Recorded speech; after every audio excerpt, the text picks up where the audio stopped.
Então, a página 10 do nosso livrinho, nós estamos estudando sobre a fé batista reformada. Antes de passar para o segundo ponto dos batistas reformados, que é calvinista, eu gostaria de, nessa manhã, olhar com vocês, fechar o estudo que nós fizemos por várias semanas sobre o ponto primeiro, reformada, mostrando alguns aspectos em termos assim de revisão do que nós estudamos e também para nós entendermos a relação, né? Que nós estudamos praticamente cada sola num domingo, né? Depois nós lemos a declaração de Cambridge, que era uma aplicação dos solas à situação das igrejas hoje. E eu queria hoje com vocês mostrar a relação entre esses solas, entre os 5 solas, antes de nós passarmos para o outro ponto, que é o calvinista, né? Aí nós vamos, se Deus quiser, semana que vem, nós temos o culto da ceia do Senhor, de manhã. Nós vamos fazer uma pausa nesses estudos, como nós fazemos na ceia, para meditarmos no livro de Romanos, como nós temos feito. E aí, na outra semana, sem ser no domingo que vem, no domingo depois do domingo que vem, né, nós vamos estudar o ponto calvinista, começar a estudar o ponto calvinista e depois puritano e assim por diante, se Deus quiser. Então hoje o que eu quero fazer é mostrar a relação que existe entre estes 5 pontos, 5 solas, tá? Para que a gente possa fechar direitinho, para que a nossa mente possa entender, para que não fique parecendo que são coisas desconexas, né? Que são temas que os reformadores defenderam aleatoriamente. Vamos defender este aqui, vamos defender aquele ali, vamos defender aquele outro. Assim, escolher alguns temas aleatoriamente, sem uma razão e que não tem uma relação uns com os outros, né? Mas na verdade, esses pontos eles estão intimamente relacionados uns com os outros, né? Cada ponto desse se relaciona com o outro. E eles foram uma reação, em segundo lugar, que é o que eu quero ver hoje, uma reação às heresias romanas, às perversões da igreja romana.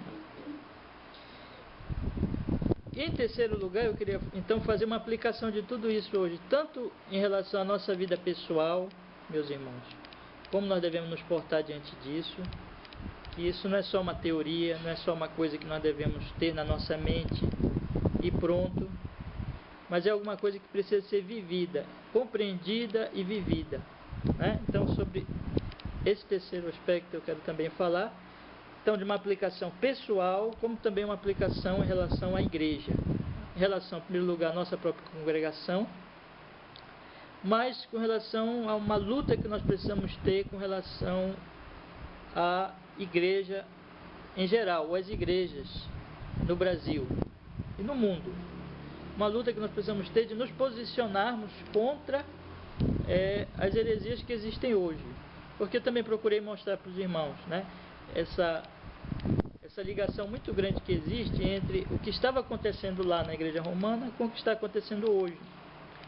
Quer dizer, hoje é como se nós tivéssemos várias igrejas romanas, né? Porque aqueles erros que nós víamos lá estão nessas igrejas que são chamadas evangélicas, né?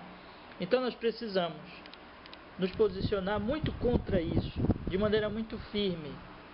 E isso é muito difícil, eu digo para os irmãos, não é uma coisa fácil. Por quê? Porque não é fácil nadar contra a maré, né? Não é fácil você nadar contra a correnteza. Dirigir o seu barquinho contra a correnteza. O rio está indo para um lado, você está indo contra ele, né? É uma coisa difícil. Quer dizer, muito mais fácil deixa o meu barquinho ser levado pela correnteza. Deixa eu seguir a multidão. Então, quando nós ligamos a televisão, nós vemos, por exemplo, essas igrejas que não estão pregando evangelho, mostrarem os seus cultos pagãos, cheio de pessoas, né? Multidões e multidões e multidões, seguindo esses falsos pregadores, falsos pastores, multidões seguindo a igreja católica romana, Por exemplo, nós estamos chegando agora no Sírio, aqui em Belém, que é uma festa muito forte e famosa no Brasil e no mundo, né? E exatamente aqui na nossa cidade. E quando nós pensamos nisso, aí a gente pensa assim, né? Devemos prosseguir falando uma coisa que é totalmente oposto que essa multidão quer e acredita, porque a nossa mensagem é completamente oposta, por exemplo, ao sírio, né? Nós dizemos que o sírio é uma festa pagã e idólatra, e eles chamam de cristão, e nós dizemos não, isso é paganismo e idolatria. Quer dizer, vale a pena ficar contra isso? Ou será que nós devemos aderir de uma vez logo? Ou nos tornando católicos romanos, ou fazendo um paganismo evangélico, fazer de conta que nós não somos católicos, mas somos católicos também. Quer dizer, católico não, católico é uma palavra que nós podemos e devemos ser. Católico quer dizer universal, né? Mas romano é com o nome de evangélico, né? Que é isso que esse pessoal é hoje aí nas igrejas. Será que não é mais fácil isso? Quer dizer, é uma pressão muito grande, irmãos, em termos assim de nós nos posicionarmos contrários a essa maré, essa correnteza enorme que vem contra nós, né? E não é só isso, mas também o pentecostalismo e o neopentecostalismo. O neopentecostalismo, que já é um fruto desse erro pentecostal, que também surgiu já, que também é muito forte na nossa cidade. Então estou falando só de Belém, no sentido de Belém, olhando para o aspecto particular da nossa cidade, onde nós estamos situados, mas é claro que isso é no Brasil todo. Mas eu estou chamando atenção para esse detalhe de Belém. Quer dizer, nós ficamos às vezes pensando assim, né? A gente vê um sírio, multidões. Nós vemos aí o sírio com multidões e multidões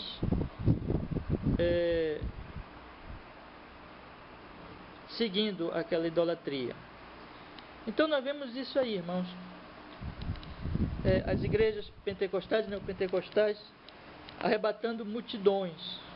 A teologia da prosperidade invadindo até igrejas históricas, mas que se desviaram, né? Que abraçaram, eles dizem, se renovaram e abraçaram o pentecostalismo, o neopentecostalismo e a teologia da prosperidade, exatamente porque não ficaram firmes, porque quiseram também entrar no mercado gospel, né? Evangélico, entre aspas, e ganhar, arrebatar suas multidões. Essa nossa mensagem é completamente oposta ao catolicismo romano e ao pentecostalismo e neopentecostalismo. Quer dizer, irmãos, nós precisamos estar muito firmes, quer dizer, precisamos fazer uma aplicação pessoal. Os solas da reforma são contrários a tudo isso, então nós precisamos fazer uma aplicação pessoal, olhar se nós estamos vivendo isso e também ficarmos firmes contra essas perversões modernas que arrebatam multidões, o que não é fácil, tanto na igreja romana como no neopentecostalismo, no pentecostalismo e no neopentecostalismo. Então é sobre isso que eu queria falar hoje. Então três pontos que eu queria dividir o nosso assunto hoje, tá bom? Primeiro, eu queria falar de da relação existente entre os solas da reforma, para que a nossa mente entenda que não são coisas desconexas, mas elas têm uma relação entre si. Quer dizer, quando você defende uma, você tem que defender a outra também, né? E segundo lugar, que foi uma reação aos acréscimos da igreja romana, todos os solas, e eu quero enfatizar muito isso, tenho enfatizado já, mas preciso enfatizar mais uma vez hoje, é que tem que ter foi uma reação aos acréscimos romanos, então nosso segundo ponto, que tem a ver com os acréscimos modernos, né? E terceiro ponto, uma aplicação pessoal e eclesiástica, vamos dizer assim, tanto na nossa vida pessoal como na nossa vida em termos de igreja do Senhor Jesus, que não está separada da nossa vida pessoal, porque se nós somos cristãos, nós fazemos parte da igreja, né? Então, irmãos, é isso aí que eu quero falar, certo? Então vamos começar pelo primeiro ponto, mas antes de eu entrar no ponto em si, eu sempre gosto de começar com o texto da Bíblia, né? Para que nós possamos começar sempre com a Escritura e não apartados da Sagrada Escritura, da palavra do nosso Deus. Vamos então começar lendo a parábola, um trecho da parábola do semeador. Abra comigo Mateus, capítulo 13, versículo 1. Mateus, capítulo 13, versículo 1. Eu disse um trecho da parábola, mas vamos ler a parábola toda e depois nós vamos ler a explicação que o nosso Senhor Jesus dá a esta parábola. Certo?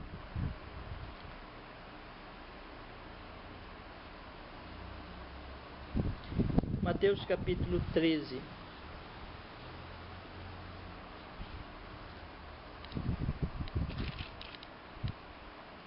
Já? Vamos lá então. Naquele mesmo dia, saindo Jesus de casa, assentou-se à beira-mar, e grandes multidões se reuniram perto dele, de modo que entrou num barco e se assentou. E toda a multidão estava em pé na praia, e de muitas coisas lhes falou por parábolas, e dizia: Eis que o semeador saiu a semear. E ao semear, uma parte caiu à beira do caminho, e vindo as aves, comeram. Outra parte caiu em solo rochoso, onde a terra era pouca, e logo nasceu, visto não ser profunda a terra. Saindo, porém, o sol a queimou, e porque não tinha raiz, secou-se. Outra caiu entre os espinhos, e os espinhos cresceram e a sufocaram. Outra, enfim, caiu em boa terra, e deu fruto, a 100, a 60 e a 30 por 1. Quem tem ouvidos, ouça. Vamos continuar lendo então. Então se aproximaram os discípulos e lhe perguntaram: Por que falas por parábolas? Ao que lhe respondeu: Porque a vós outros é dado a conhecer os mistérios do reino dos céus, mas àqueles não lhes é concedido isso não lhes é isso concedido. Pois ao que tem se lhe dará, e terá em abundância, mas ao que não tem, até o que tem lhe será tirado. Por isso lhes falo por parábolas, porque vendo não veem, e ouvindo não ouvem, nem entendem, de sorte que neles se cumpre a profecia de Isaías: Ouvireis com os ouvidos e de nenhum modo entendereis, vereis com os olhos e de nenhum modo percebereis, porque o coração deste povo está endurecido, de mau grado ouviram com os ouvidos e fecharam os olhos, para não suceder que vejam com os olhos, ouçam com os ouvidos, entendam com o coração e se convertam e sejam por mim curados. Bem-aventurados, porém, os vossos olhos, porque veem, os vossos ouvidos, porque ouvem. Pois em verdade vos digo que muitos profetas e justos desejaram ver o que vedes e não viram, e ouvir o que ouvis e não ouviram. Atendei vós, pois, a parábola do semeador. A todos que ouvem a palavra do reino e não a compreendem, vem o maligno e arrebata o que lhes foi semeado no coração. Este é o que foi semeado à beira do caminho. O que foi semeado em solo rochoso, esse é o que ouve a palavra e a recebe logo com alegria, mas não tem raiz em si mesmo, sendo antes de pouca duração, em que lhe chegando a angústia ou a perseguição por causa da palavra, logo se escandaliza. O que foi semeado entre os espinhos é o que ouve a palavra, porém os cuidados do mundo e a fascinação das riquezas sufocam a palavra e fica infrutífera. Mas o que foi semeado em boa terra é o que ouve a palavra e a compreende. Este frutifica e produz a 100, a 60 e a 30 por 1. Não é? Eu não vou pregar esse texto, expor esse texto hoje, mas eu queria começar com ele, tirando alguns princípios que tem tudo a ver com o que nós vamos falar. Primeiro princípio é que o Senhor Jesus Cristo mostra claramente que a salvação ou a perdição de uma pessoa, ela está ligada à reação dessa pessoa à palavra de Deus, não é? A parábola do semeador, que na verdade, como alguns têm destacado muito bem, não devia nem ser chamada de parábola do semeador, mas parábola dos terrenos, porque a ênfase não está no semeador. O semeador é só aquele que vai espalhando, mas está no terreno, né? Porque um está à beira do caminho, o outro é rochoso, o outro é cheio de espinhos e o outro é bom, né? Então nós temos assim a parábola dos terrenos. Isso significa que a ênfase da parábola está nos terrenos. E o que é o terreno? Está falando de terreno mesmo, de terra? Não, está falando do quê? Do coração. Então, a semente é a palavra de Deus, o terreno é o coração. Você que é pregador da palavra, ou você é discípulo de Cristo, e você ensina o Evangelho às outras pessoas, você vai espalhando a todos, sem distinção. Mas existem várias reações. Não devemos nos intimidar, temer espalhar a palavra. Não, nosso papel é espalhar. Vamos espalhar. Agora, a reação não depende de nós, depende da pessoa e, na verdade, da obra da graça no coração e na vida da pessoa, né? Mas essa reação vai determinar se haverá uma frutificação ou não. Se você semeia e a pessoa... Você semeia a palavra e a pessoa ela não ouve a palavra de Deus, ela rejeita de alguma maneira, ou parece até que recebe, mas não recebe de verdade, então você não terá sucesso, entre aspas, em termos assim de que aquela pessoa vai se converter, né? Ela não vai se converter e ela não vai para o céu, ela vai se perder, ela vai perder a sua alma se ela rejeita a palavra de alguma maneira. Ela só vai ser salva se ela recebe a palavra e se ela então vai frutificar e vai ser salva. Então nós observamos que essa ênfase, dependendo da reação da pessoa à palavra de Deus, é que tudo acontece, né? Outra coisa aqui, um segundo princípio que o Senhor Jesus Cristo coloca aqui, é que o problema dessa reação está na dureza do coração. Você vê, por exemplo, que ele diz aqui, o versículo 15, porque o coração deste povo está endurecido, né? Então o grande problema de uma reação negativa com relação à palavra de Deus está no endurecimento do coração. O coração humano, ele é, por natureza, ele é mesmo duro, né? Nós já temos falado aqui várias ocasiões sobre a necessidade da regeneração, da mudança de coração. Por natureza, o coração do homem ele é duro. Por natureza, o coração do homem rejeita a palavra de Deus, ama a mentira e odeia a verdade, né? Então, por natureza, é isso que vai acontecer sempre. Quer dizer, se dependesse só de nós e se dependesse só dos homens, ninguém seria salvo. Na verdade, nem nós mesmos estaríamos salvos, né? E não haveria quem pregasse, porque ninguém iria crer. Não haveria nada. Não haveria obra, pregação do Evangelho, porque ninguém iria crer. Quer dizer, é preciso uma obra da graça realmente para essa transformação. Então o problema que nós temos diante de nós é a pessoa será salva ou não, dependendo da reação dela à palavra de Deus. Em segundo lugar, o grande problema da reação negativa está no coração. O coração é duro, é mau, o terreno é mau. Ou é um terreno, como o Senhor Jesus Cristo ilustrou aqui, na beira do caminho, ou é um terreno em que é rochoso, ou é um terreno em que a terra está cheia de espinhos, mas é mau. Por natureza é isso aí. Aí Jesus vai explicando, né? Como eu vou falar isso agora, vai explicando cada reação, porque existem essas diferenças de reações negativas. Uns reagem negativamente por um motivo, outros por outro. Um não entende, aí vem Satanás e tira. Outros parece receber com alegria, mas não receberam lá no coração, não. Isso aquilo ali é só uma casquinha, uma máscara. Muita gente que vem para a igreja, ouve o Evangelho, você pensa até que é crente, né? Aí quando vem a dificuldade, ele se afasta, vai embora, né? Outro outro por causa dos espinhos, porque tanta coisa vai tentando ele e a palavra não ganha poder na vida dele, porque ele está tão distraído com outras coisas. Então, mas a reação toda vem do coração duro no final das contas, apesar de que os motivos são um pouco diferentes, mas a base é o próprio coração duro, né? Isso nos leva, irmãos, então, a grande questão, que tudo começa com a palavra de Deus e com a reação que nós temos à palavra de Deus. E a palavra de Deus está aqui, neste livro. Então, como a pessoa reage a esta palavra, ela vai mostrar se ela é de Deus ou não.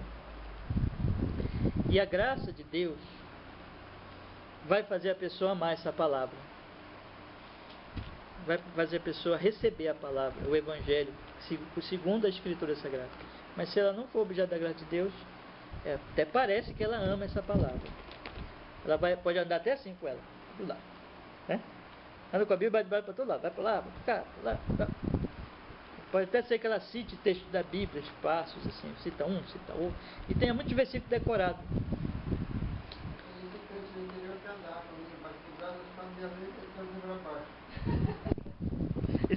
Isso é muito interessante, né? Quer dizer que ele andava... Não sabia nem ler, né? Ou então não...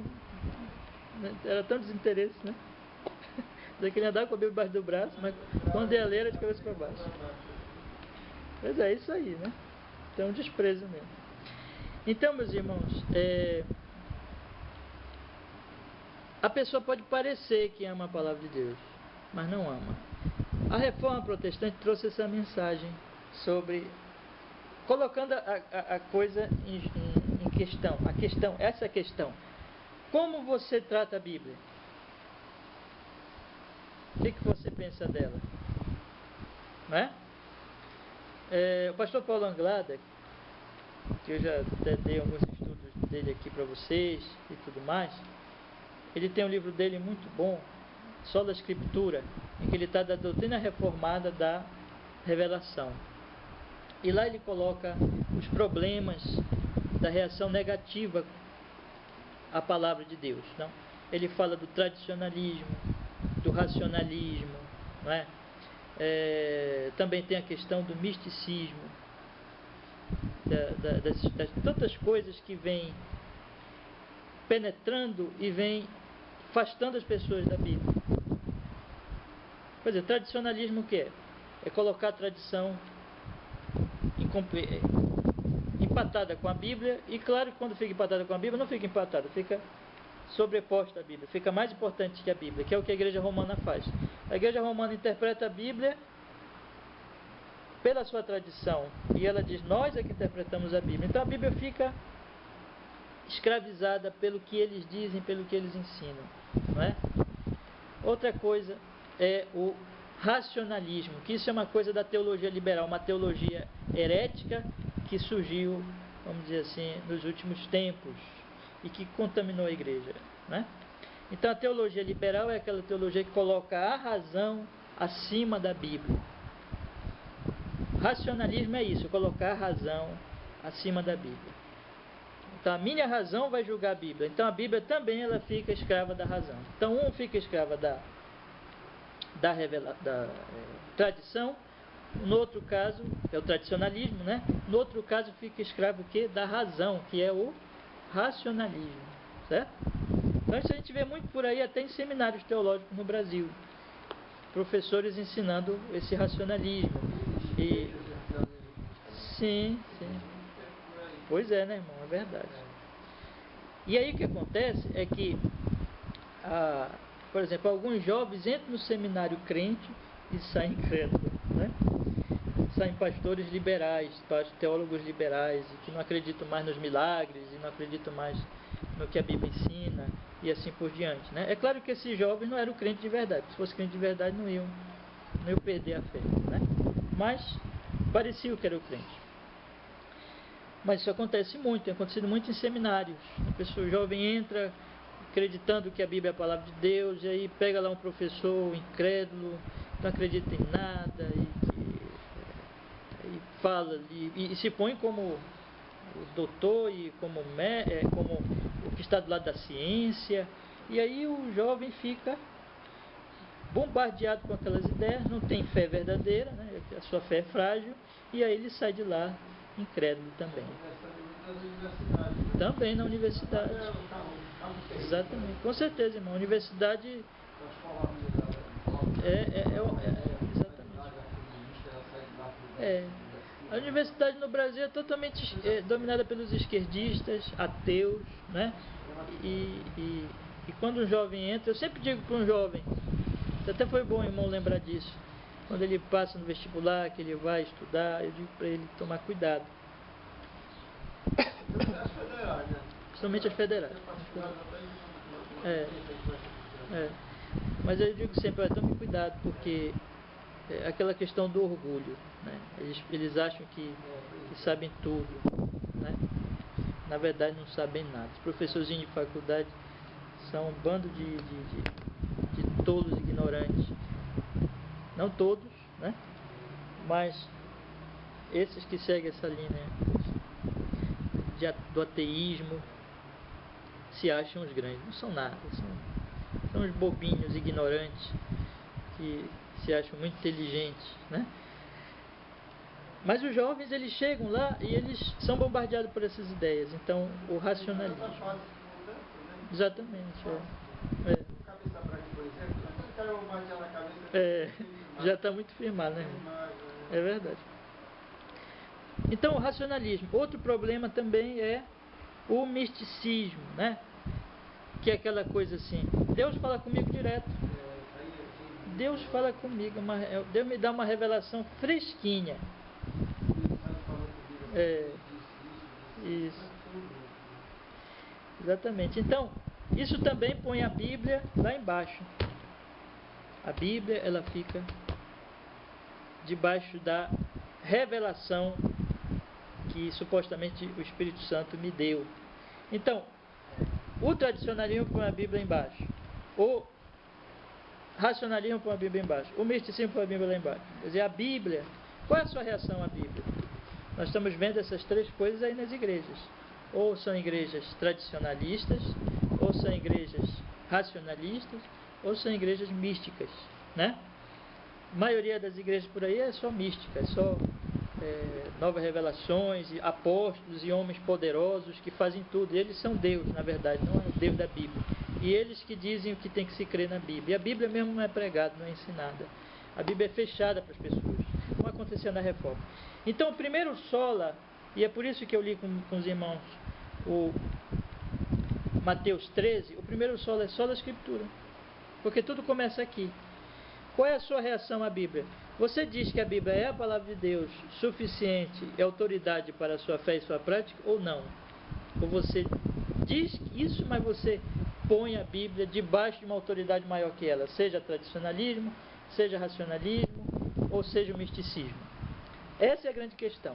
Então a Reforma, ela levantou a bandeira do sola Escritura. A Bíblia é autoridade completa, fechada, clara em todas as matérias de fé e prática. Ela não pode ser substituída ou subjugada nem pela tradição, nem pela razão, nem pelo misticismo.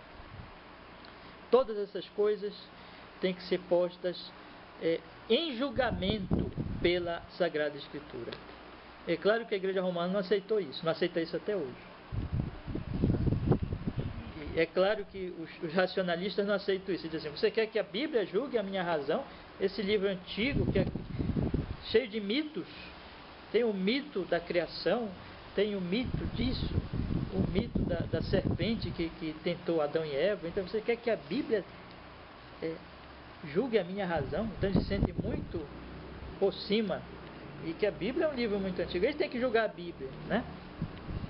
Então, e os místicos que dizem, nós mostramos na Bíblia assim para ele, olha, está aqui, fulano não é assim, fulano como você está dizendo. Não, mas a minha experiência comprova, eu experimentei. Quer dizer, que a experiência dele passa a ser mais importante que a Bíblia. Então, todo esse pessoal nega o sola Escritura. Se nós acreditamos no sola Escritura, nós vamos ser pessoas que negamos o tradicionalismo, negamos o racionalismo, negamos o misticismo. Tá certo? Tá claro para os irmãos? Agora, explicando melhor, isso quer dizer que não existem tradições boas? Não. A tradição, nós não somos contra a tradição. Se nós fôssemos contra a tradição, nós estaríamos, até usei uma expressão semana passada, ninguém vai inventar roda, certo? Nós não somos pessoas que descemos agora de paraquedas aqui no mundo e não existia nada, nós somos os primeiros humanos. Muita gente viveu antes de nós. Então, é claro que existem cristãos do passado que nós devemos ouvir. E a reforma protestante, nós lemos até na Declaração de Cambridge, houve, por exemplo, os grandes concílios que ocorreram na igreja, né? E houve também, então, aqueles grandes teólogos do passado. Mas nós colocamos tudo isso, por exemplo, aqui é uma tradição, nós colocamos a tradição abaixo da Bíblia. A Bíblia tem que julgar a tradição. Então não é que nós sejamos contra a tradição, mas nós dizemos que a tradição, elas têm que ser subjugada à Bíblia. E a razão? Nós somos contra a razão? Quer dizer que como alguns têm dito, né? Que ser cristão é cometer suicídio intelectual, quer dizer que a minha cabeça não pensa mais? Não, muito ao contrário. Na verdade, quem pensa direito é o cristão. Só que a nossa razão tem que ser subjugada pela palavra de Deus. A nossa razão tem que estar debaixo da palavra de Deus. Aí ela funciona direito. O problema é quando ela é posta por cima da palavra. Ela tem que ser subjugada pela palavra de Deus. E a questão das experiências? Quer dizer que nós somos contra a experiência? Não, também. Só que a experiência também tem que ser julgada pela palavra de Deus. Quer dizer, se você vem com uma experiência para mim, diz assim, Deus fez isso na minha vida, aí eu vou dizer assim, mas você pensou se isso é bíblico ou não? Quer dizer que a sua experiência tem que ser julgada pela palavra de Deus. O apóstolo Paulo diz que a palavra é boa para que o homem conheça toda boa obra. Boa obra. Experiência. Quer dizer, ele vai experimentar a verdade na prática, mas a verdade é que vai conduzir a experiência, e não a experiência que vai ser padrão da verdade. Então, assim que é o pensamento reformado. Os irmãos entenderam? Então, acho que está claro, né? Esse sola escritura vai conduzir os solos cristos. E essa é a relação que eu quero mostrar. Tá, irmãos? Solos cristos. Quer dizer, você conhece a escritura... Desculpe, você conhece a Cristo pela escritura. Vamos ler o texto que eu acabei de citar agora. Lá, 2 Timóteo. Abra sua Bíblia aí comigo, por favor. 2 Timóteo.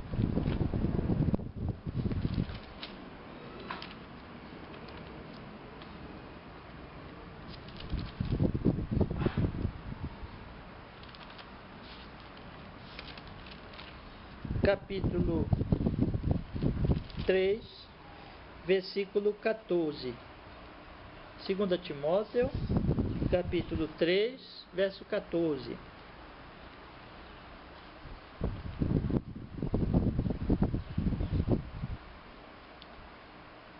Acharam? Vamos ler então. Tu, porém, permanece naquilo que aprendeste, e de que foste inteirado, sabendo de quem aprendeste, de que desde a infância sabes, olha aí, as sagradas letras, que podem tornar-te sábio para a salvação pela fé em Cristo Jesus. O que nos torna sábio para a salvação pela fé em Cristo? As sagradas letras, a Escritura. Então a Escritura vai me levar a Cristo. Isso quer dizer que eu só conheço a Cristo pela Escritura. A igreja romana prega Cristo? Bom, eles pregam Cristo, mas não o Cristo da Escritura. Por que eles deixaram a Escritura pela tradição? Então é logicamente que eles não vão pregar o Cristo da Bíblia. Os tradicionalistas, os racionalistas falam de Cristo? Falam também. A teólogo liberal fala de Cristo. Você tem aí, por exemplo, a teologia da libertação, que tem a ver com esses movimentos racionalistas, né? Que fala de Cristo também. Só que não é o Cristo da Bíblia, é um outro Cristo. Porque eles deixaram a Bíblia pela razão. Os místicos também falam de Cristo? Falam também. Mas o Cristo deles não é o Cristo verdadeiro, porque é o Cristo da mística. É o Cristo das revelações diretas. Não é? Por exemplo, teve aí um desses que recebem revelações diretas, que disse que Jesus Cristo veio falar com ele e ele estava, parece que tirando a barba, né? Ele estava tirando a barba e de repente quando ele olhou, Jesus estava do lado dele. E ele continuou tirando a barba, Jesus lá do lado dele. Parece que foi assim. Não sei se ele estava tirando a barba, escovando o dente, não lembro, parece que era a barba. E Jesus estava do lado dele e ele continuou tirando a barba. Aí John MacArthur, que é um pregador reformado, coloca a questão assim: como é que um homem ia continuar tirando a barba com Jesus do lado dele? Não é verdade, irmãos? É porque esse Jesus que estava do lado dele não é o Jesus da Bíblia, é um Jesus muito pequenininho, que ele continua tirando a barba. Jesus ali é como um amiguinho dele, um coleguinha dele. Uma paciência esperando por ele. Né? E ele nem para de fazer o que ele está fazendo. Jesus está ali do lado dele e ele fica numa boa. Tá? Quer dizer, que não é o Jesus da Bíblia. Não é o Jesus de Isaías 6, Deus de Isaías 6, que quando Isaías viu a glória de Deus, ele... Né? E agora eu vi a glória do Senhor. Não é quando Pedro viu o grande milagre que disse: Senhor, afasta-te de mim porque eu sou pecador. Mas tudo errado, sabe? Sem a Bíblia você não conhece o Deus verdadeiro, o Jesus verdadeiro. Se você não conhece Jesus, você não pode ser salvo. Parábola do semeador, dizendo, dependendo da sua reação à Bíblia, à Escritura, à verdade, você vai ser salvo ou não. Se você não conhece Cristo, você também, porque você não conhece a Escritura, você não conhece a obra da graça, não é? Porque a graça segurou a redenção sem referência às obras. Sem referência às obras. O homem não pode se salvar. A salvação é obra de Deus, por Cristo, nosso Senhor. Mas evidentemente que você só conhece essa mensagem da graça quando você entende quem é Jesus. E você só entende quem é Jesus quando você compreende que a Bíblia é autoridade. Então as coisas estão ligadas, irmãos. Eu quero deixar isso bem claro. Quer dizer, a graça de Deus, ela se revela em Cristo, né? Na obra de Deus em Cristo, em que Ele vem nos salvar. O apóstolo Paulo diz, o Evangelho é o poder de Deus para a salvação daquele que crê. É Deus que faz a sua obra, tanto elegendo, como mandando o seu Filho para morrer na cruz por nós, como nos convencendo pelo Espírito Santo sobre a verdade da sua palavra. Porque, como eu falei agorinha, por natureza o coração dos homens é duro, então Deus tem que mudar o coração, a obra da regeneração, e tudo isso é pela graça. A salvação é totalmente pela graça, sem obras, sem méritos humanos, sem referências às obras, nada disso. E evidentemente que, meus irmãos, isso só é possível conhecer tudo isso quando nós entendemos quem é Cristo. E nós só entendemos quem é Cristo, a obra de Deus em Cristo, por este livro. Então as coisas estão ligadas. Eu quero mostrar para os irmãos a conexão entre uma coisa e outra. E também você só entende a graça quando você entende, você recebe a Escritura, você conhece quem é Cristo, você entende a obra da graça, você compreende que a salvação é unicamente pela fé, somente pela fé, sem nenhum acréscimo à fé, como a Igreja Romana ensina, quer dizer, a fé mais as obras. Não, você diz é só fé. Você entende que o que Jesus Cristo fez na cruz por você é suficiente, que você tem então que confiar, não é? Por exemplo, quando vem uma pessoa está se afogando e o bombeiro vai atrás dela para salvá-la e ele segura a pessoa então se entrega, confia naquele seu Salvador e não fica querendo se livrar dele, né? Então ela tem que confiar. Se vem num barquinho e a pessoa estende as mãos, o que está se afogando segura nas mãos do seu Salvador e é puxado, quer dizer, tem que confiar, tem que deixar qualquer coisa, vamos dizer que ele está segurando de uma tábua para não afundar, e a pessoa vem e diz, segura na minha mão, então tem que confiar, tem que soltar aquelas outras coisas que ele está tentando se salvar e que não vão salvá-lo, não é? E tem que confiar no Salvador, segurar nas mãos. Isso é uma questão até de lógica. Mas se ele acha que ele tem, bom, eu tenho que segurar na mão dele, mas eu tenho que fazer alguma coisa também para me salvar, eu tenho que ajudar o meu Salvador, não é? Então eu tenho que aqui segurar na mão, mas sei lá, eu tenho que tentar me agarrar de algum outro lugar, quer dizer, vai acabar atrapalhando, ele não está confiando no Salvador. Irmãos, se Jesus Cristo ele é o Salvador, ele foi que operou a expiação dos nossos pecados, eu tenho que apenas confiar nele Eu não posso fazer mais nada, eu não posso contribuir para a minha salvação, ajudar Jesus Cristo. Mas isso tudo eu só entendo quando eu entendo a obra da graça em Cristo, que é tudo pela graça, não é? Quem não compreende a graça, acha que precisa ajudar Deus, que Deus não pode salvá-lo sem a ajuda dele próprio. Porque o que é a graça? É Deus me salvando sem a minha ajuda, é Deus que salva. Mas quando eu não entendo a graça, e não entendo a graça em Cristo, eu acho que eu preciso ajudar Jesus, ajudar Deus, e aí eu vou acrescentando a fé, as minhas obras, o meu esforço, o meu mérito, e um monte de coisa, e aí eu não vou ser salvo coisa nenhuma, porque eu tenho que confiar unicamente em Jesus Cristo. Irmãos, então isso nos leva a entender que se eu não conheço a Escritura, eu não conheço Cristo, eu não conheço a graça e eu não tenho a verdadeira fé. Vocês estão entendendo? Veja como as coisas estão ligadas. O que eu estou procurando mostrar para os irmãos é a conexão entre os solas. Quando eu conheço a Escritura, eu conheço Cristo, eu conheço a graça e eu entendo que é somente pela fé. Elas estão ligadas, essas coisas. Mas se eu não conheço a Escritura, eu não conheço Cristo genuíno, eu não conheço a graça, e eu também digo, não, é a fé, mas tem que ter alguma outra coisa, a fé e as obras, a fé e o sacrifício, a fé e alguma coisa mais. Entendeu? Esses solas, então, eles estão conectados, estão ligados um ao outro, de maneira que quando eu tenho um, eu tenho outro também. E finalmente, o sol lhe deu glória. A finalidade da criação e redenção é a glória de Deus. Como é que eu vou dar glória a Deus se eu não acredito que a salvação é apenas pela graça?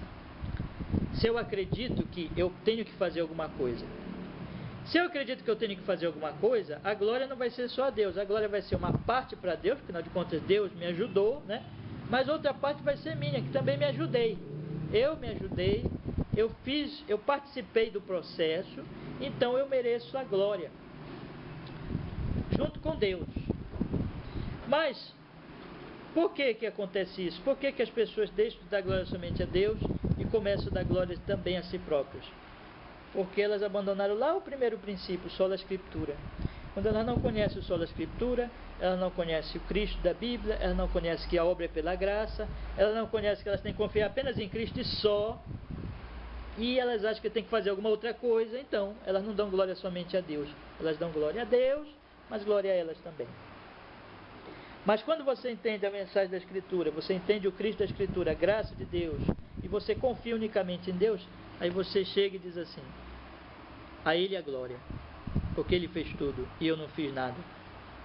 Porque até a fé é dom de Deus. Então, no final das contas, toda a glória seja dada a Ele. Eu fui eleito. Glória ao seu nome. Vocês sabem que os arminianos muitas vezes dizem assim, que o calvinista ele é orgulhoso, porque ele diz, eu fui eleito, né?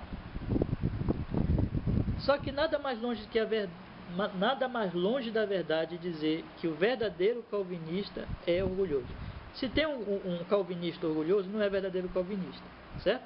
O verdadeiro calvinista, na verdade, não se orgulha de nada, porque ele acredita que Deus fez tudo. Como é que existe orgulho aí?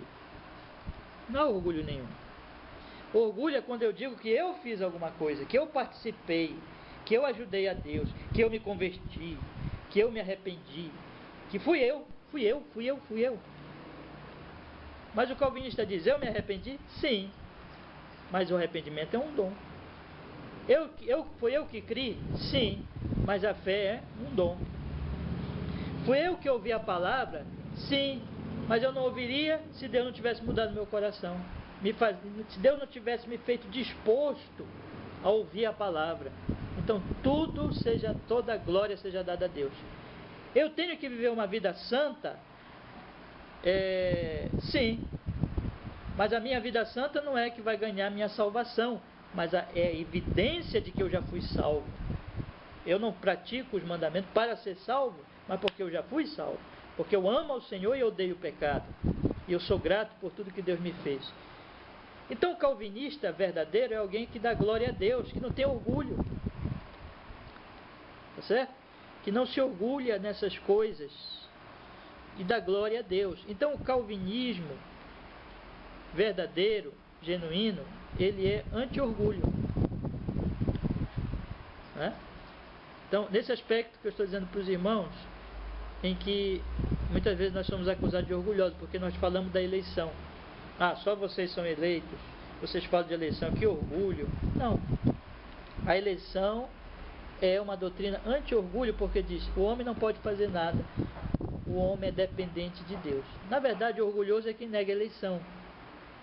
Porque quando você nega a eleição, você não está aceitando que só Deus pode te salvar. Você quer dizer que você tem que decidir, que você que decide, você é quem elege Deus, não é Deus que te elege. Logo, quem é orgulhoso é você. Se você crê assim, você nega a graça absoluta de Deus e coloca no lugar da graça o seu poder. Isso é orgulho. Mas o que eu quero mostrar para os irmãos é a conexão. Então eu vou repetir aqui. A Bíblia, este livro aqui, nos faz conhecer Cristo e a graça. E nos faz entender que é apenas pela fé. E nos faz dar toda a glória a Deus. Entendeu a conexão? Mas quando eu desprezo este livro, eu não conheço Cristo, eu não conheço a graça, eu não creio, eu não entendo realmente que é só pela fé, e eu não dou só glória a Deus, eu dou glória a Deus, mas a mim também, porque eu tenho que ajudar Deus. Assim é a igreja romana, assim são as igrejas que não têm realmente se firmado na doutrina da reforma, nos 5 solas, né? E por isso que nós dizemos que todo afastamento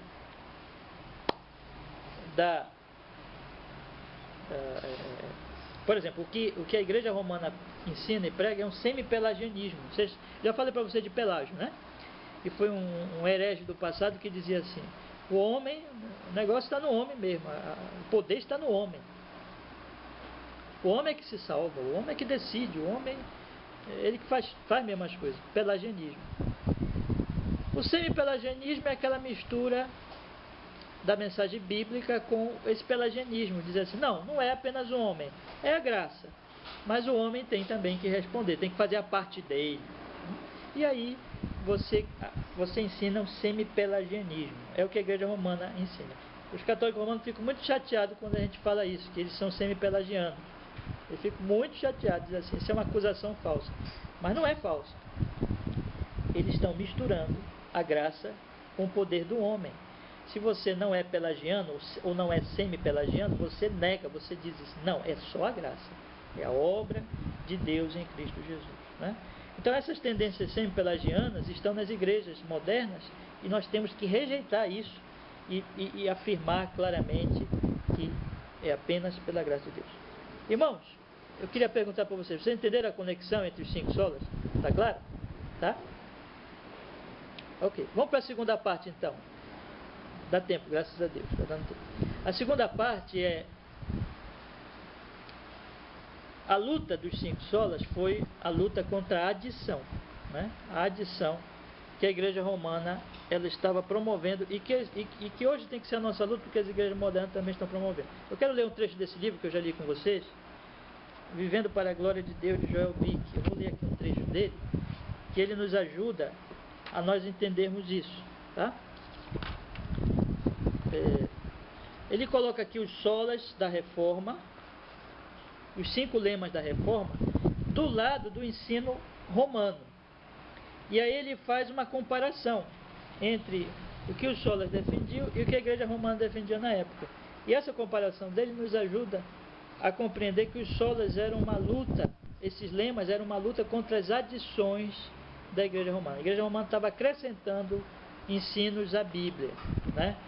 E aí estava pervertendo o evangelho. Isso acontece hoje também. Então vamos falar aqui. Primeiro, somente a escritura. Sola escritura. Esse era o ensino da reforma, né?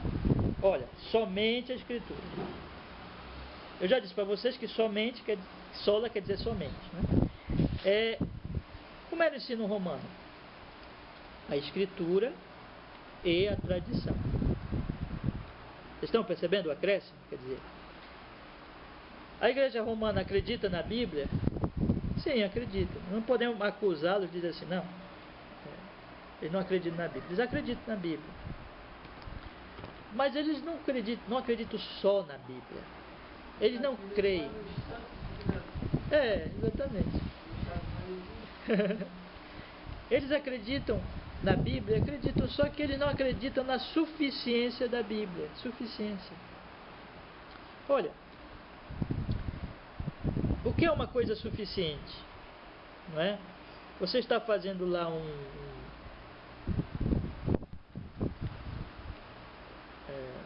uma pintura da sua casa, aí você vai pintar assim uma parede, né?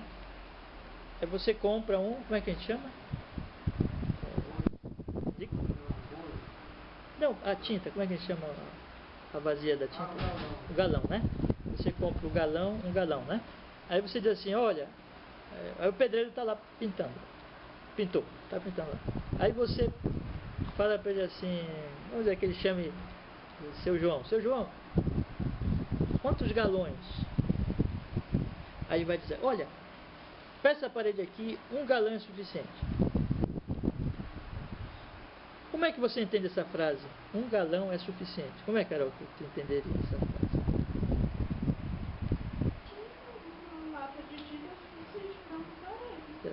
Aí vamos dizer que o seu João disse para ti assim, olha, 1 galão é suficiente.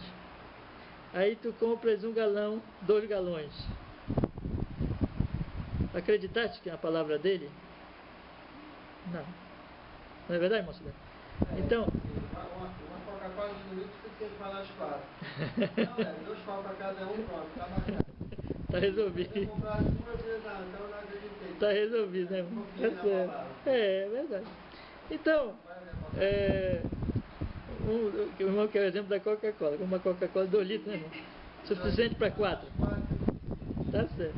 Então, uma Coca-Cola de 2 litros é suficiente para 4. Se a pessoa vem com duas garrafas, né, 2 vazias de 2 litros, ela está acreditando que é suficiente?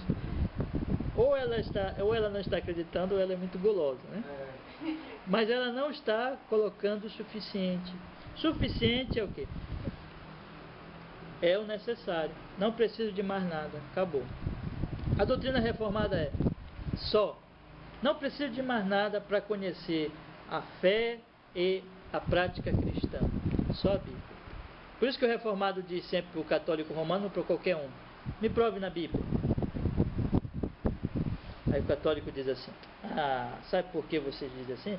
É porque vocês estão fora da igreja verdadeira. Nós acreditamos sim na Bíblia, mas nós dizemos também que o ensino da igreja equivale.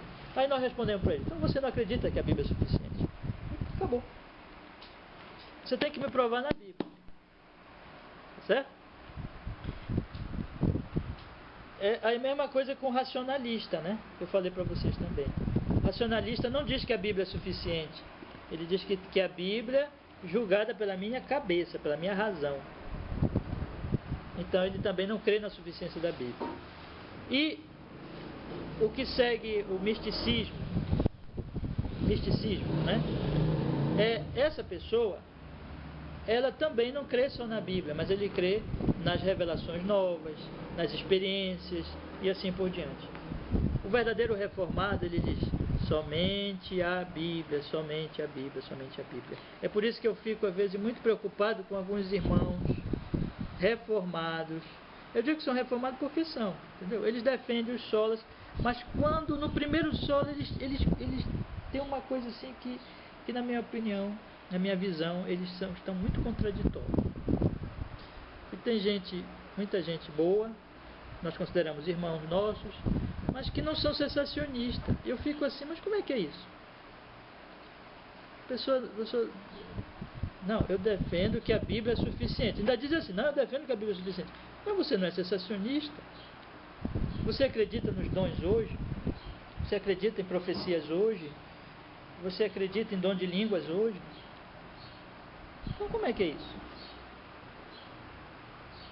Não é? Então, se é suficiente, é suficiente. Só 1 galão para pintar aqui? Só uma Coca-Cola? Por exemplo, irmão. Então os dons não são necessários mais. Ponto final. Então eu não entendo, sinceramente não entendo, como alguns irmãos, bons irmãos, que a gente respeita, mas tem essa incoerência. Eu tenho para mim que eles foram influenciados pelo pentecostalismo, que influenciou todo mundo, sabe? E eles não conseguiram se livrar dessa coisa pentecostal de dons espirituais. Irmãos, somos cessacionistas. Bom, eu sou um cessacionista convicto hoje, eu vim do pentecostalismo, mas hoje tenho absoluta convicção de que esses dons passaram, porque a Bíblia é suficiente, certo? Então, nós nos conformamos com a Bíblia, com a palavra de Deus, e ponto final. Somente a fé. Aí o Joel Bick continua nas explicações dele, assim, somente a fé, sola fide. Aí a igreja romana acrescentava fé e as obras. A igreja romana diz que tem que crer, tem, mas fé e obras.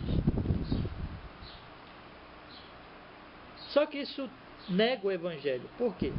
Porque se Jesus Cristo já fez para mim, por que precisa das minhas obras? Ou eu confio ou não confio. Ok? Esses acréscimos, eles estão hoje nas igrejas modernas também, porque eles dizem que confiam em Jesus, mas não tem que fazer os sacrifícios, não tem que ir na igreja vender a geladeira para dar de oferta, não tem que pagar a Deus, não é fé e obras também? Não é? Aí ele continua, somente a graça, sola gratia. Como é que a igreja romana falava? A graça e os méritos. Bom, eles pregam o mérito humano. Eu tenho que ter mérito diante de Deus. Eu tenho que fazer alguma coisa, eu tenho que ir alcançando a minha justificação não é somente pela fé, mas eu vou me tornando justo. Eu vou me tornando cada vez mais justo aos olhos de Deus. Quer dizer, eles acabam confiando no mérito humano. Tem isso hoje também? Sim, eu acabei de citar, né? Essa coisa de fazer, de pagar, de praticar boas obras para alcançar e agradar a Deus, né? Eu já falei aqui várias vezes, já não vi um pastor dizer que Deus vai ficar surpreso com a sua oferta? Deus vai ficar assim, que coisa. Quer dizer, veja o nível que nós estamos chegando. Então, graça e os méritos. Aí ele continua, somente Cristo. Como é que a igreja romana acredita em Cristo? Bom, acredita. Só que o Cristo deles acaba sendo outro Cristo, porque o Cristo precisa de ajuda, né? Aí vem Cristo, Maria e a intercessão dos santos. Acrescenta Cristo. É verdade. É isso mesmo. Aí vem Cristo, Maria e intercessão dos santos. Quer dizer, eles não ficavam só com Cristo, eles tem a ajuda de Maria, intercessão dos santos, a coisa toda, né? E hoje, eles acreditam em Cristo, essas igrejas aí? Sim, também, mas também precisa de nossa ajuda, né? Cristo, ele é alguém que no final das contas está para servir o homem. É um Cristo muito fraquinho e que o homem precisa lutar, o homem precisa confiar nos seus esforços. E também é Cristo e o apóstolo fulano, Cristo e o bispo ciclano. Cristo, quer dizer, Cristo faz, mas só faz por ele, né? Eu vou ao culto porque ali tem aquele homem super poderoso que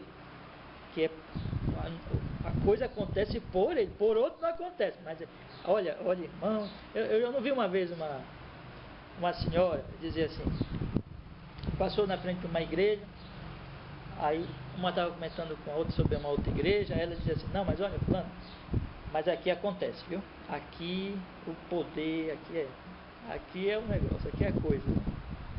Então, é ali que acontece. Cristo faz, mas precisa da ajuda. Esse pessoal aqui eles são os usados. Aquele pastor é usado, aquele apóstolo é o homem do milagre, né?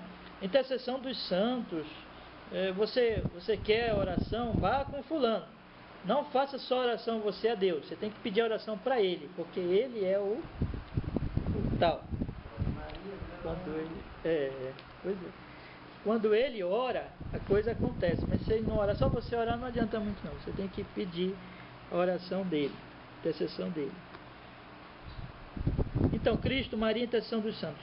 Glória somente a Deus. Mensagem da Reforma. Mensagem do romanismo. Deus, mas não é só para Deus a glória. Os santos, glória aos santos, glória a Maria, né? E glória à hierarquia da igreja. Eles são fascinados com isso. A hierarquia da igreja.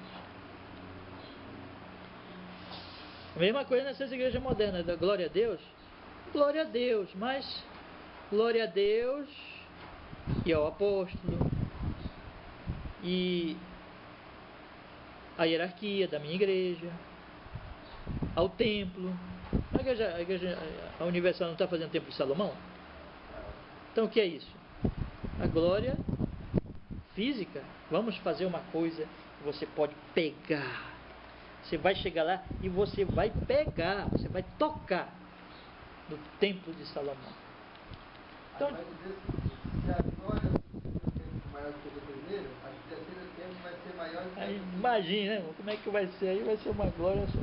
Então, a glória não é só a Deus, é aos santos, é aqui a igreja. Então, irmãos, a mensagem da reforma foi um somente mesmo. Nós temos que limpar esses acréscimos.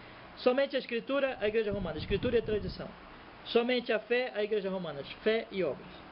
Somente a graça, a Igreja Romana. A graça e os méritos. Somente Cristo, a Igreja Romana. Cristo, Maria, intercessão dos santos. Somente Deus, a glória, a Igreja Romana. A Deus, a glória, mas também aos santos e a hierarquia da Igreja. Quem é que está com a verdade? A Bíblia mostra claramente que a mensagem da reforma é a verdadeira. Por quê? Porque a Bíblia diz que ela é a Escritura, ela é o fundamento. Ela mesmo diz dela própria: toda a Escritura é inspirada por Deus e útil. É só ela. A Bíblia mesmo diz que apenas pela fé em Cristo. O apóstolo Paulo diz: fé sem obras. É um ensino claro de Paulo. A Bíblia diz que é tudo pela graça. Pela graça sois salvos mediante a fé. Isso não vem de vós, é dom de Deus. A Bíblia diz que é apenas por Cristo. Jesus mesmo disse: eu sou o caminho, a verdade e a vida. Ninguém vem ao Pai senão por mim. E a Bíblia mesmo diz que a glória seja dada apenas a Deus. O apóstolo Paulo encerra aquela sua parte doutrinária da sua carta, Romanos capítulo 11, dando toda a glória a quem? A Deus. Então é claro que a mensagem da reforma foi um resgate à mensagem do Novo Testamento, irmão. Nós não estamos inventando nada. Quando Martinho Lutero e os reformadores pregaram, eles só estavam resgatando a mensagem daqui, da igreja primitiva. Então foi uma limpeza dos acréscimos romanos ao longo dos séculos. E hoje nós estamos vendo aí vários e vários acréscimos por parte dessas igrejas modernas, dessas igrejas que estão aí ensinando também acréscimos igualzinho ao romanismo. Vamos então concluir a terceira parte, que é a parte da aplicação, né? Olha,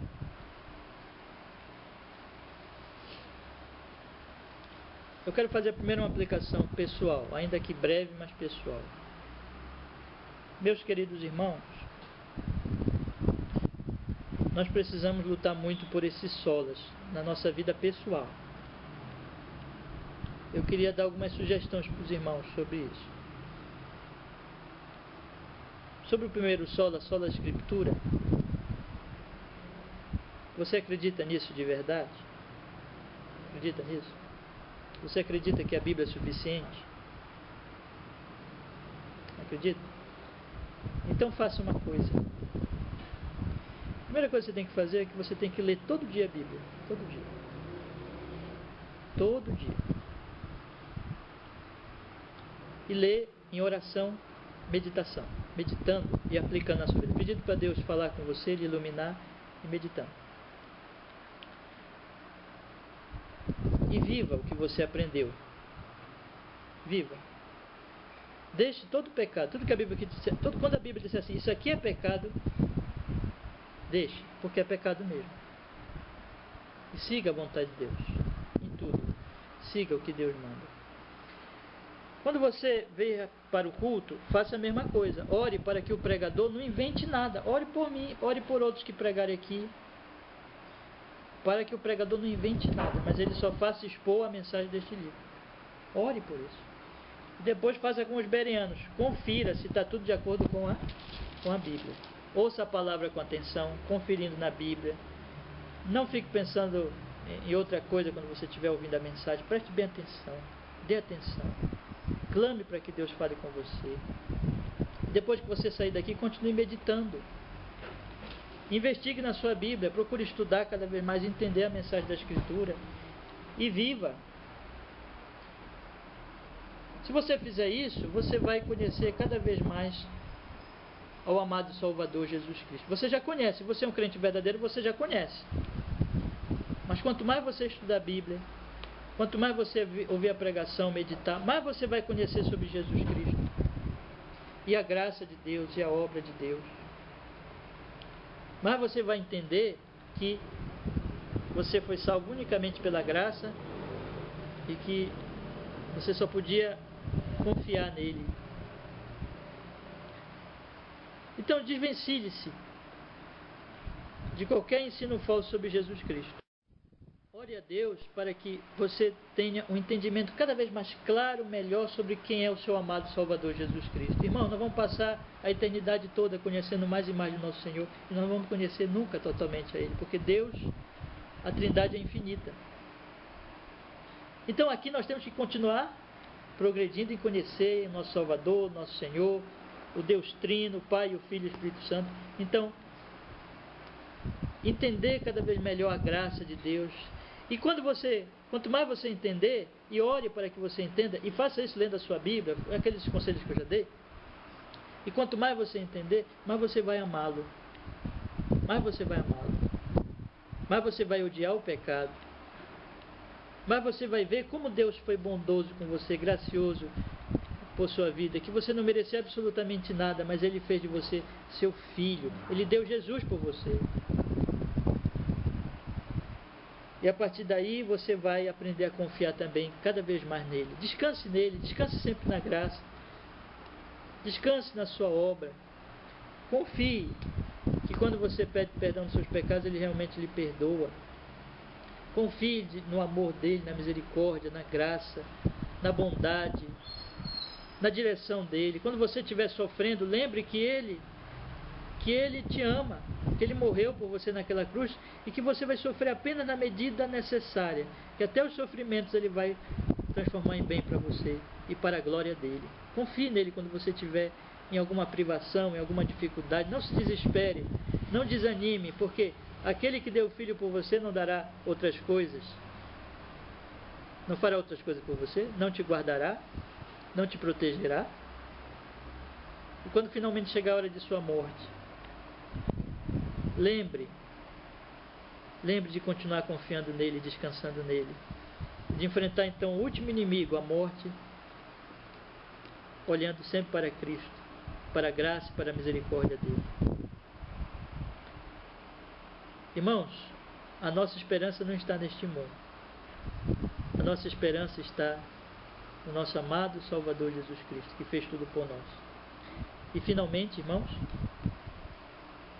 nesse ponto ainda pessoal, porque eu ainda quero dar uma palavrinha sobre a igreja. Viva para a glória de Deus. Coloque como a sua prioridade não os seus interesses, mas os interesses de Deus. Não a sua vontade, mas a vontade de Deus. E faça tudo para que Ele seja glorificado. Ele tem que ser o centro de tudo. Não o seu dinheiro, não a sua família, não você mesmo, qualquer outra coisa, mas Ele tem que ser o centro de tudo. E você deve viver amando, conhecendo, amando cada vez mais e desejando que Ele seja honrado e glorificado na sua vida. Que os outros, quando olharem para você, possam ver Cristo, a obra da graça em sua vida. Possam ver que você é uma pessoa diferente. Possam ver que você é um cristão. E que a glória de Deus está na sua vida. E que Deus, você foi salvo pela graça. Você está sendo santificado pela graça. E Deus está sendo honrado e glorificado na sua vida. Desejo de todo o seu coração glorificá-lo sempre. E deseje de todo o seu coração também que a última coisa que você faça seja desonrar o nome santo dele, através do pecado, através de um mau testemunho, de qualquer coisa que você faça errado. Mas que nunca queira isso, mas que ele seja honrado em tudo. Ame-o acima de tudo e viva para ele, para a sua glória sempre, sempre. Essas são, irmãos, eu creio, aplicações dos 5 solas para a nossa vida pessoal. Certo? Agora eu queria fechar falando um pouquinho da igreja, né? Pelo menos mais uns 5 minutinhos aí para a gente fechar nosso estudo de hoje. Meus irmãos, como eu falei para vocês no início, a pressão é muito grande para que nós neguemos os 5 solas. A igreja romana odeia esses solas. A igreja romana é uma grande força ainda no Brasil. Muito, muito forte, fortíssima. Já enfraqueceram bastante o movimento dito evangélico, mas ainda são muito fortes. E a pressão deles é muito grande, muito grande. E eles odeiam esses solas. E eles foram enfraquecidos por um movimento que, na verdade, é influenciado por eles, é tão pagão quanto eles. E já até está influenciando eles para que eles piorem mais ainda, que é esse movimento neopentecostal. E a pressão deles, os neopentecostais também odeiam esses solas. Odeiam. Eles não suportam. Qual é a nossa posição então?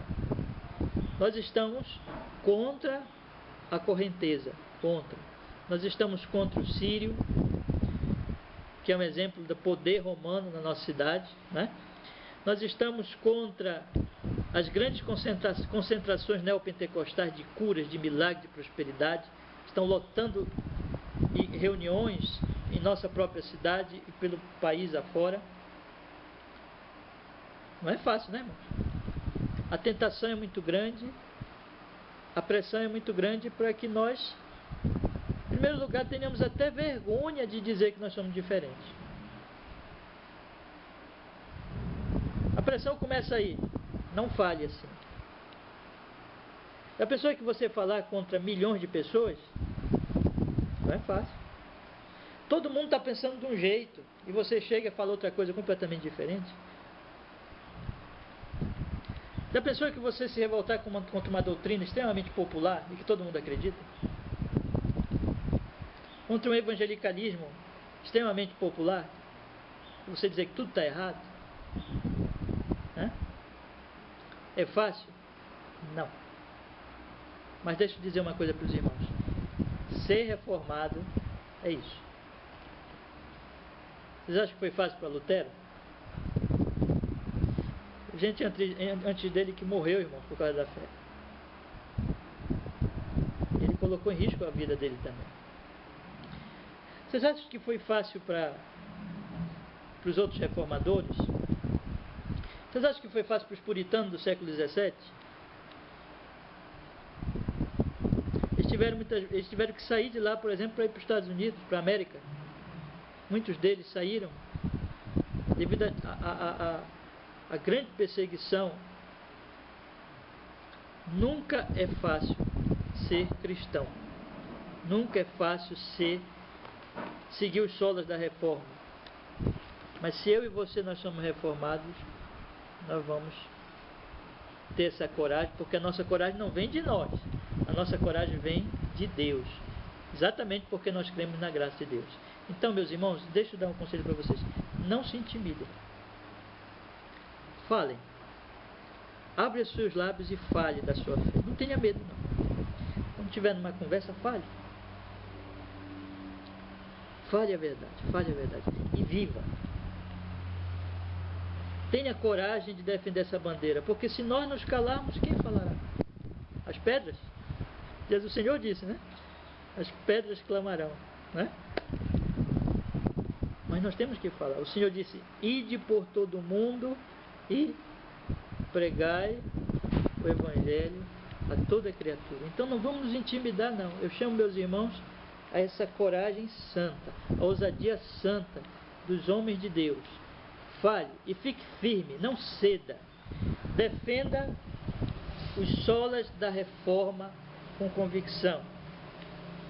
Fale com amor. Eu não estou dizendo para os irmãos entrarem em discussões tolas. Uma coisa, um conselho que eu dou sempre: não discuta.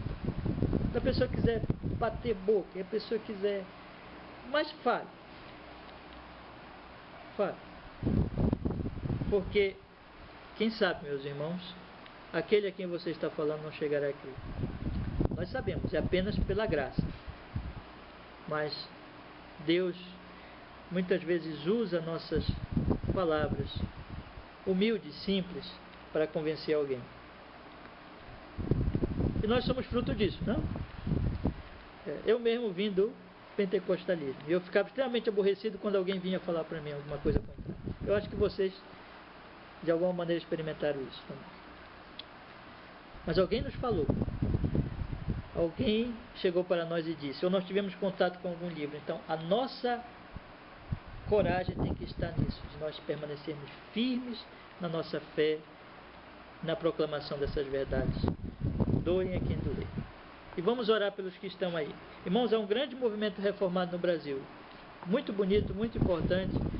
Ele está muito forte, principalmente na internet. Vamos orar por esse movimento e pedir que Deus derrame o seu Espírito e opere uma reforma no nosso país. Amém, que assim seja. Vamos orar, meus irmãos, vamos pedir que Deus tenha misericórdia de nós, certo? Nosso Deus, nosso Pai, nós queremos suplicar, Senhor, que pela Tua misericórdia, pela Tua graça, Senhor, essa mensagem que muitos morreram por ela, deram a vida por ela, Senhor, ao longo da história, a mensagem da Escritura, o Evangelho da verdade, brote em nós com tanto poder, Senhor, que nós sejamos luzeiros neste mundo de trevas e estejamos dispostos a tudo por causa da Tua verdade, Senhor. Nos fortaleça e que haja uma reforma nesse país e que o Teu Evangelho se espalhe por toda essa nação, genuíno Evangelho, e muitos Te conheçam e muitos Te amem, Senhor. Nós rogamos em nome de Jesus para a Tua glória, para o Teu louvor, Senhor. Amém, meu Deus, em nome de Jesus. Amém. Amém, meus irmãos? Só uma última palavra também sobre a nossa resistência, é que nossa resistência tem que ser também o quê? Negativa, né? Porque a pressão vem de fora tentando minar nossa doutrina. E a nossa luta sempre vai ser o quê? De uma negação dessas falsidades, né? Então, quando os outros tentarem minar a nossa fé, através, às vezes, até de vários meios que eles usam, nós ficarmos firmes na nossa fé genuína e bíblica. Tá bom? Que Deus nos abençoe, meus irmãos.